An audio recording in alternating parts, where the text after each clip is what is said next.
एक अंधेरा और सुनसान रूम और कोई उसमें फंस जाए तो क्या होगा। दरअसल हम सब फंसते हैं। जो अकेला घर से दूर रहता है जॉब के लिए या पढ़ाई के लिए वो ज्यादा फंसता है। वहीं जो फैमिली के साथ रह रहा वो भी जब अकेला होता है या रात के 1 बजे से 3 बजे के बीच में फंसता है। 12 बजे रात से 3 बजे का समय भूतों का समय कहा जाता है, लेकिन जो उस समय जागते हैं उन्हें पता चलता है कि डराने के लिए भूत नहीं आता, बल्कि फ्यूचर का डर और करियर की टेंशन या किसी रिलेशनशिप का ओवर थिंकिंग घेर लेता है, जो सिर्फ डराता ही नहीं बल्कि दिल की धड़कन इतनी तेज कर देता है सांस लेने में भी दिक्कत होती है। वो सुनसान रूम आपको खुद से डराने लगता है। उसके बाद आपके दिमाग में कई थॉट्स आने लगते हैं जिसे ओवर थिंकिंग कहते हैं। ओवर थिंकिंग कोई गलत चीज नहीं है, ये आपको दुनिया की असलियत दिखाता है, लेकिन आप किस तरह से सोचते हैं ये समझने वाली बात है। अगर आप बीते समय में जो गलत हुआ उसके बारे में सोचते हैं तो आप डिप्रेशन के शिकार बहुत जल्दी हो जाएंगे। या आप कुछ करते नहीं लेकिन आप फ्यूचर में कुछ ज्यादा ही चाहते हैं, तो जैसे जैसे आप गलत साबित होंगे आप डिप्रेशन के शिकार हो जाएंगे। समाज और परिवार की अपेक्षाओं के कारण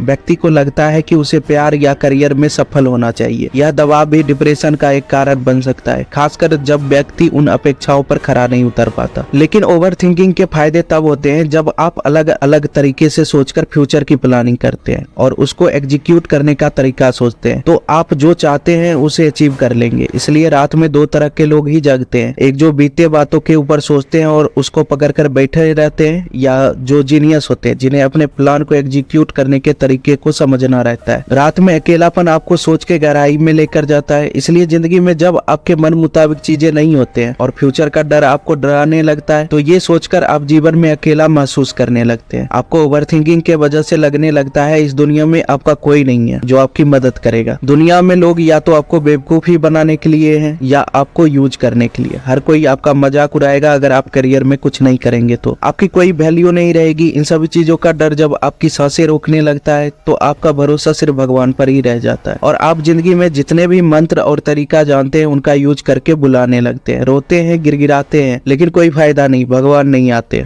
आपको लगने लगता है भगवान लोगों का बनाया हुआ काल्पनिक चीज है और कुछ नहीं। आपकी आखिरी उम्मीद भी खत्म हो जाती है। आप इस दुनिया में अकेले रह जाते हैं जिसकी मदद करने वाला कोई नहीं, जिसे जो भी करना है खुद से ही करना है। अगर सफल नहीं हुए तो दुनिया में भटक जाएंगे और जो हमेशा से चाहते थे उसमें से कुछ भी आपको नहीं मिलेगा। आपको घुटन होने लगती है, आपको लगता है कि जिंदगी भर इस तरह जीना पड़ेगा जो सहन नहीं हो पाएगा। कई लोग इसमें कुछ ऐसा कर लेते हैं जो सिर्फ बेवकूफी है। उन्हें नहीं पता होता अगर इससे निकल गए तो उनके जैसा कोई दूसरा नहीं होगा। उनको हराना या उनको जीवन में कुछ डरा दे या हरा दे संभव नहीं। जब चिंता और तनाव अत्यधिक बढ़ जाते हैं तो पैनिक अटैक हो सकते हैं। पैनिक अटैक अचानक अत्यधिक चिंता और डर का अनुभव कराते हैं, जिसमें धड़कनें तेज होना, सांस लेने में कठिनाई और शरीर में अन्य शारीरिक लक्षण शामिल हो सकते हैं। ऐसे समय में खुद की मदद करना बहुत ज्यादा जरूरी है। कौन क्या बोल रहा है, क्या कर रहा है, सब छोड़कर खुद को देखना शुरू कर देना चाहिए। अकेले रहना कम करके दोस्तों या परिवार के साथ अधिक समय बिताना चाहिए। जिम या मेडिटेशन करने से मन शांत होता है और जो नेगेटिव थॉट्स रहते हैं वो शांत हो जाते हैं। इसलिए आप देखते होंगे जिनका ब्रेकअप होता है या जो फ्यूचर की वजह से गुस्सैल हो जाते हैं उनको जिम की आदत ज्यादा जल्दी लग जाती है। जब एंजाइटी से बाहर आता है तो व्यक्ति महसूस करता है कि खुद पर निर्भर रहना जरूरी है। वह समझता है कि बाहरी ताकत या कोई और उसकी मदद नहीं करने वाला, बल्कि जिंदगी में उसे सब खुद ही करना पड़ेगा। और इसलिए खुद की जिंदगी और खुशहाली को बेहतर बनाने के लिए जो करना होता है उसी को जरूरी समझता है। वह समझता है कि प्रॉब्लम्स और चुनौतियों का समाधान खुद के प्रयासों, रणनीतियों और मानसिक तैयारी से ही संभव है। वीडियो को खत्म करते हैं, लाइक और सब्सक्राइब कर लेना।